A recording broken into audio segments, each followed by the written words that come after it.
એટલે દોસ્તો welcome to my channel. દોસ્તો ટેકની વાતો ચેનલમાં તમારું સ્વાગત છે। દોસ્તો જ્યારે આંગણવાડી ભરતીનું મેરિટ લિસ્ટ જાહેર થઈ ગયું છે તો હવે તમારી આગળ પસંદગી કેવી રીતે થશે અને સાથે જો તમારી મેરિટ લિસ્ટની અંદર જો તમને કોઈ વાંધો હોય કે કોઈ રજૂઆત તમે જો કરવા માગતા હોય મેરિટ લિસ્ટ લગતી તો તમે ઓનલાઈન કેવી રીતે કરી શકો છો એ વિશે હું સંપૂર્ણ માહિતી આ વિડીયોમાં આપીશ। એટલે ચેનલ પર જો તમે નવા છો ચેનલને સબસ્ક્રાઈબ કરી લેજો। ચલો શરૂ કરીએ। આંગણવાડી ભરતીનું જે મેરિટ લિસ્ટ અહીંયા તમે જોઈ શકો છો કે જ્યારે બહાર પડી ગયું છે તો જે અહીંયા ઓનલાઈન મેરિટ યાદી મુજબ પસંદગીનો જે પ્રથમ ક્રમ ધરાવતા જે ઉમેદવારો હશે તેને અસલ પ્રમાણપત્રો એટલે કે જે ડોક્યુમેન્ટ વેરિફિકેશન માટે 10 દિવસની અંદર તમને બોલાવવામાં આવશે CDPO દ્વારા। જેવી ત્યારે જે મેરિટ લિસ્ટ અહીંયા આવેલું છે તેની અંદર તમે જોશો કે ત્યાં અમુક લોકોનું નામ વેઇટિંગ લિસ્ટની અંદર છે, એટલે તે લોકોને અહીંયા પ્રતીક્ષા યાદીની અંદર મૂકવામાં આવેલા છે, વેઇટિંગ રાઉન્ડની અંદર મૂકવામાં આવેલા છે। જેના પહેલાં જે રાઉન્ડની અંદર ડોક્યુમેન્ટ વેરિફિકેશન માટે જે ઉમેદવારો જશે જો તેની અંદર કોઈ ડોક્યુમેન્ટ વેરિફિકેશનનો જો પ્રોબ્લેમ આવશે તો જે વેઇટિંગ લિસ્ટની અંદર જે ઉમેદવારો મૂકેલા છે તે ઉમેદવારોને ડોક્યુમેન્ટ વેરિફિકેશન માટે બોલાવવામાં આવી શકે છે। જો આગળના જે ઉમેદવારો ગયા છે તેની અંદર કોઈ પ્રોબ્લેમ આવશે તો ઓનલાઈન મેરિટ યાદી હવે જાહેર થઈ ગયા બાદ કોઈ અરજદારને મેરિટ યાદી અંગે અપીલ કે રજૂઆત કે ફરિયાદ કરવાની હશે તો તેવી અરજી 10 દિવસની મુદત દરમિયાન તેઓને ઓનલાઈન પદ્ધતિથી અરજી અને રજૂઆત કરવાની રહેશે। તો સમગ્ર પસંદગી પ્રક્રિયા ઓનલાઈન હોવાથી અપીલ અરજી પણ ઓનલાઈન જ કરવાની હશે અને કોઈપણ રીતે દાખલ કરવામાં આવેલી અપીલ વિચારણામાં લેવામાં આવશે નહીં।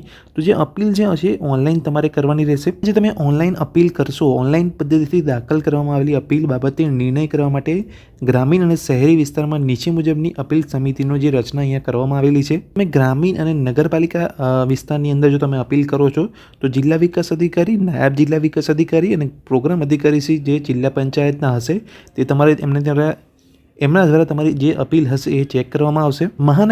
મહાનગરપાલિકાના વિસ્તારમાં જે અપીલ થયેલી હશે તે મ્યુનિસિપલ કમિશનર, ડેપ્યુટી મ્યુનિસિપલ અને પ્રોગ્રામ અધિકારી જે કોર્પોરેશનના હશે તેના દ્વારા જે તમારી જે અપીલ તે રજૂઆત છે તેને ચેક કરવામાં આવશે અને શું નિર્ણય લેવામાં આવશે, કેવી રીતે એ લોકો નિર્ણય લેશે એ વિશે વાત કરું। આ જે નગરપાલિકા અને મહાનગરપાલિકાની જે સમિતિ હોય છે એના દ્વારા જે તમે જે અપીલ કરી છે તે તને 10 દિવસની અંદર ચેક કરીને તેને નિર્ણય કરવાનો હોય છે અને નિર્ણય કરીને જે પણ તેને જે નિર્ણય હોય છે તેને એના જે નકલ હોય છે તેની નિર્ણયની નકલ તેને ઓનલાઈન અપલોડ કરવાની હોય છે। હવે દોસ્તો જે અહીંયા સંબંધિત પ્રોગ્રામ અધિકારીશ્રીએ કરેલી ખાલી જગ્યાઓની જાહેરાત તેમજ ઓનલાઈન મેરિટ યાદીમાં અનિવાર્ય કારણોસર ફેરફાર કરવાની કે તે બાબત રદ કરવાની સત્તા કમિશનરશ્રી એટલે મહિલા અને બાળ વિકાસની રહેશે। એટલે જો તમારા અરજી કરી રજૂઆત કર્યા પછી જો તમારા જે પણ મેરિટ લિસ્ટની અંદર કોઈ પણ ફેરફાર હશે તેને તે વેબસાઇટ ઉપર ત્યાં અપલોડ કરવામાં આવશે। જે પણ નિર્ણય હશે એ વેબસાઇટ પર અપલોડ કરવામાં આવશે।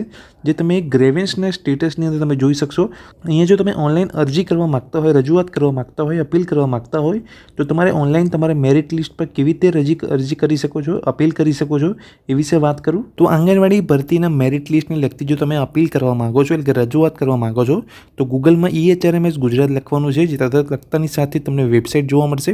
આ વેબસાઇટમાં તમારે આવવાનું છે જે આંગણવાડી ભરતીને લગતી છે। વેબસાઇટમાં આવીને જે લાલ પટ્ટાની અંદર જે તમને 3 લાઇન અહીંયા વ્હાઇટ કલરની જોઈ રહી છે તમે ક્લિક કરવાનું છે વ્હાઇટ લાઇન પર। 3 લાઇન પર ક્લિક કરીને તમે રિક્વાયરમેન્ટની નીચે તમે ક્લિક કરશો તો તમને અહીંયા ગ્રીવેન્સ રજિસ્ટ્રેશનનો એક ઓપ્શન અહીંયા જોવા મળશે। ગ્રીવેન્સ રજિસ્ટ્રેશનના તમારે ઓપ્શનમાં જવાનું છે।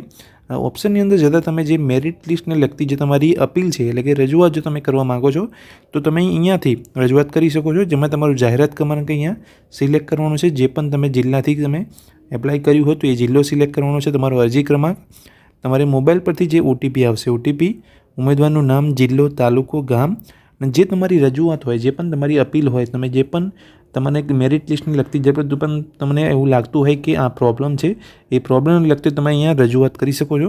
અને તેને દસ્તાવેજ પણ જો તમે અપલોડ કરવા માગતા હોય તો એ દસ્તાવેજ પણ અહીંયાથી ચૂઝ ફાઇલ કરીને ઓપ્શનનો સિલેક્ટ કરીને એ દસ્તાવેજ પણ તમે અહીંયાથી અપીલ રજૂઆત અહીંયા નીચે ક્લિક કરીને અપીલ અને રજૂઆત કરી શકો છો।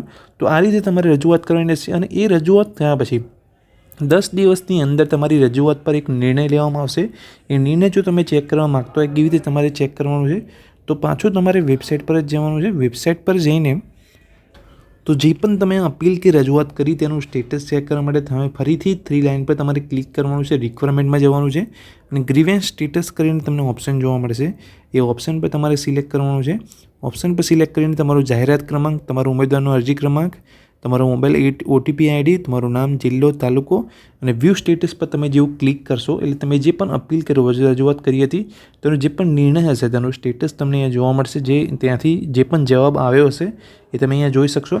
તો દોસ્તો આ વિડીયોમાં વાત કરી કે જ્યારે આંગણવાડી ભરતીનું મેરિટ લિસ્ટ બહાર પડી ગયું છે તો હવે તમારી ભરતી કેવી રીતે થશે, તમારું જે આગળની જે પ્રોસેસ છે કેવી રીતે થશે, અને જો તમારી મેરિટ લિસ્ટની લગતી કોઈ તમને રજૂઆત છે કે અપીલ છે તમે કેવી રીતે કરી શકો છો. તો વિડીયો ગમ્યો હોય તો વિડીયોને લાઇક કરજો અને ચેનલ પર નવા છો તો ચેનલને સબસ્ક્રાઈબ કરી લેજો. Thank you.